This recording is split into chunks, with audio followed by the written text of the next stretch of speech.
documenting this as a moment in history. You know, one day lads will look back at this as the start of the world's biggest company and the birth of the world's richest man. That's me, by the way. I'm not rich yet. I'm actually down to my last £8.57, and that's about $11.91 for anyone in America. And for everyone listening from the future, that's not a lot of money. You know, I'm being vague because I've got no idea what currency you're actually using right now. Like, it could be space dollars, or it could be Monopoly money, or maybe I have my own currency. Maybe it's called Boogie Bucks. Maybe I invent that. I'm going to write that down, because that's genius. I mean, what do you expect from me? I am a genius, always coming up with great ideas, but I am getting a little bit off topic, you know, so Milo gave me a little bit of money to get the business plan moving, you know, get the adverts out there, and they worked. We got ourselves a slave. And look, it might not be politically correct or legal, but it's exactly what we needed.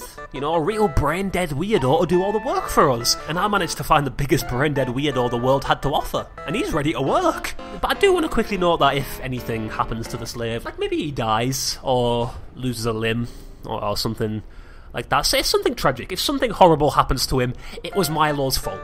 Yeah, you know, he gave me the money to do all this. It was pretty much his idea, so blame him. You know, don't blame me.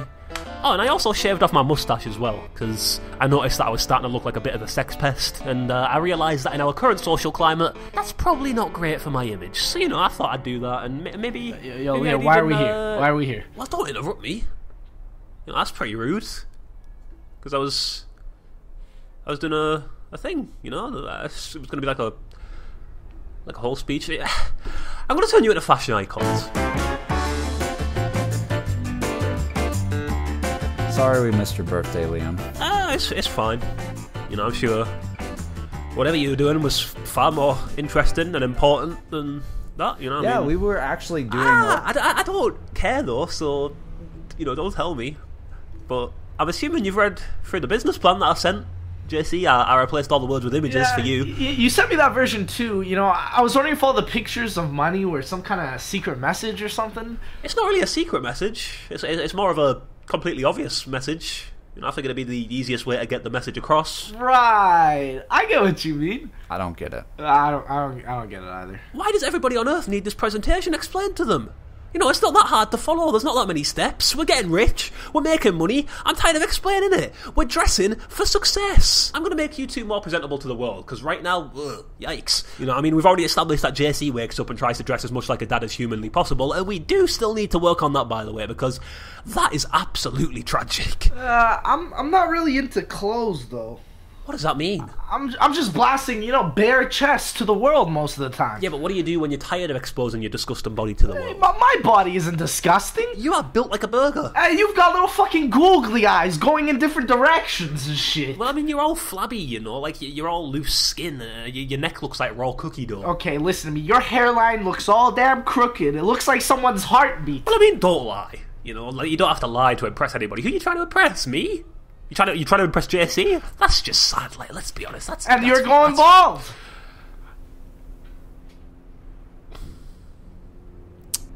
My body is a temple. My hairline hasn't moved an inch since birth. You know, not a single hair has left my scalp in 22 years. I've maintained every hair on my head since I left the womb. I am not going bald. So stop lying and tell me how you pick the clothes that you wear. Okay, listen. Okay, calm down. Okay, I find the shirt with the funniest slogan, okay? Because we all know that that's the highest form of comedy. Slogan t-shirts aren't funny. Okay, well, a girl came up to me the other day and she told me she loved my shirt. And then she walked away. She was laughing. So clearly they are, man. Wait, what did the shirt say? It's like a picture of a guy on the toilet listening to his iPod, right? But it says, I pooed. That is pretty funny. You know, right? I have this other one that says FBI, female body inspector. But that's the thing, like, people don't think that's funny, though. You know, they think that's disgusting and degrading, and it's not good for our image, you know, because then people think we're disgusting and we're degrading. And we're not. We're good, clean, healthy people running a very serious organisation. I mean, look at me for a second, right? What do you see? I think I see a sad and pathetic man with no job and no money. But I also see a very well-dressed man. Well, yeah, I mean, of course you do.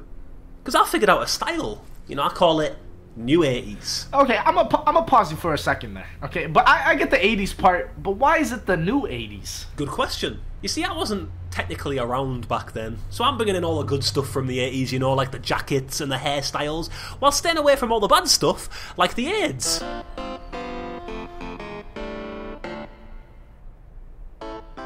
So I can just pick and choose from all their things, like I can take their music and listen to that, you know, I can have big hair, I can look incredible and not be completely bored to tears because I can't browse the internet or play any good video games. I'm living the best of both worlds. So you think I should do that? No, God no, you look terrible in all this. No, you should pick from a different era and we'll work from there. All right. Nothing before the 50s though, because that's just all bad stuff. You know, it's like war and disease, and you don't really see that on runways. Are we talking about planes now? And thinking about it, we should probably stay away from the 50s as well, because that was really just a lot of funny hats, and racism was pretty rampant back then too, so that's probably not a good look for our image, because there's... what about the 60s? Too many V-necks. You know, everyone was wearing V-necks back then. That was the fashion, you know. For some reason, people liked that stuff. I don't get it, because V-necks are disgusting, you know. Awful, horrible things. I hate them. And also, women's rights weren't doing too great back then either, so if we're looking for a nice, clean image, we should probably stay away from that, you know, because, you know, it's not going to reflect very well on us if we look like we hate women, so... The 70s? You know, I don't think they were quite over the racism or the sexism back then either, so... This is tough. This is a lot harder than I was expecting it to be. What about the 80s? Well, don't do that, you know, because we've already established that the 80s is my thing. So what can I do? Yeah, I don't know, honestly. I probably should have thought this through a little bit more, really. What if you based your look on an occupation? What do you mean? You know, you got the people that dress like artists or athletes or lumberjacks. I'm into that. What if you dress like a chef? That would be cool. I could have the little hat, you know? Dude, honestly, that would look really good on you. Honestly, I was thinking about going with the chef thing before you even said it. Why chefs, out of all the things that you could possibly be? Because they're classy people. Ah, right. That is great stuff, you know? It's really interesting. You know, you should keep going with that, you know? Maybe come back to it a bit later when I'm not here, because again, I don't care. Maybe we could talk about, you know, what we're here to talk about, and that's turning you two weirdos into fashion icons. You know, maybe we can actually talk about buying the clothes, because it's not as simple as it sounds. You see, you've got to look through the trees to see the forest.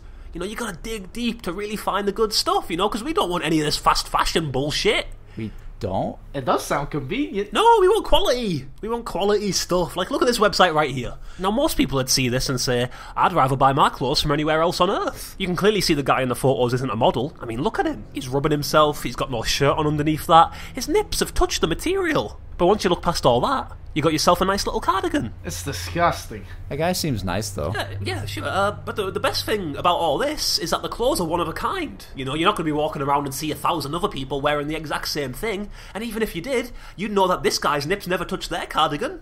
You know, it tells a story. And not through shitty little slogans on a t-shirt. So I'd go ahead and buy this. This guy sends it over from Slovakia. And now I'm here looking incredible. I might have bed bugs now, but you know, you gotta make some sacrifices for style. Okay, I'm not gonna lie, man. I kind of zoned out through the whole speech, but that gave me a lot of time in my own mind. So I went back to thinking about the chef thing. Dude, I didn't stop thinking about the chef thing either. When do you ever see people walking on the street dressed like chefs? Never, dude. It's original. The all-white outfit shows people I'm clean. I can accessorize with different hats and even different buttons. And you can, like, keep stuff under your hat, and no one would ever know because it's, like, so tall. All right. It's decided. We're gonna be chefs. We don't actually have to cook anything though, because I don't know how. Oh hell no, dude. I don't know how to cook either. We could do like a kitchen nightmare sort of thing. What do you mean? Gordon Ramsay, he doesn't actually cook anything on his show. He doesn't actually do it. He just goes around judging people, and I think we're honestly pretty good at that. That could work, you know, because honestly, I see a lot of myself in Gordon. Tough and mean on the outside, but on the inside, I've got a heart of gold. You can't both dress like chefs. Why not? Because I've been thinking about it a little bit, and honestly, I'm alright with one of you dressing like a chef, because I could pass that off as me being so rich that I have a personal chef. But two chefs? that completely throws the ratio off, you know. That's billionaire stuff, and I'm not quite there yet, you know. So people are gonna instantly know that I'm lying. Well, honestly, dude, deep down, I've always felt like I should be a chef. So it's kind of been a long life dream of mine. Being a chef was my idea. Well, let's not get into who thought of what first. It's my idea. I like being the chef. JC, I'm being the chef. Listen, Dude, are no, you even it was my idea. JC, listen, I was the one who brought up the idea first, and I didn't. You know, I can cook some macaroni and cheese. You know, I got some one of the greatest. I'm the greatest. Gordon looks up to me. Stop! Jesus Christ, Lex, you're gonna be the chef. Damn right. You know, JC, why don't you do something else? You know, like maybe you could be a mechanic. You know, I think you'd pull off the overalls look, you know, mainly because it covers your entire body, so nobody has to see your gangly legs or your little noodle arms, and not only is it incredibly fashionable, it's practical too. You're doing everyone a favour. Trust me, that's... I don't want to get dirty, though. Yeah, I mean, I don't think either of you are getting that you're not actually doing these jobs. Well, don't shit on my dreams just because your life is in shambles, Liam. You know what? Dress however you like. You know, blast your nips to the world, dress like a dad. I don't care. You know, I'm not getting worked up over this. You know, I'm relaxed. You know, I've got my business plan. I've got my slave. I'm not letting anything stress me out ever again. I don't want to get dirty, though. I don't want to get dirty, though. Well, don't shit on my dreams, cause you... Fuck! Do it again. Do it again.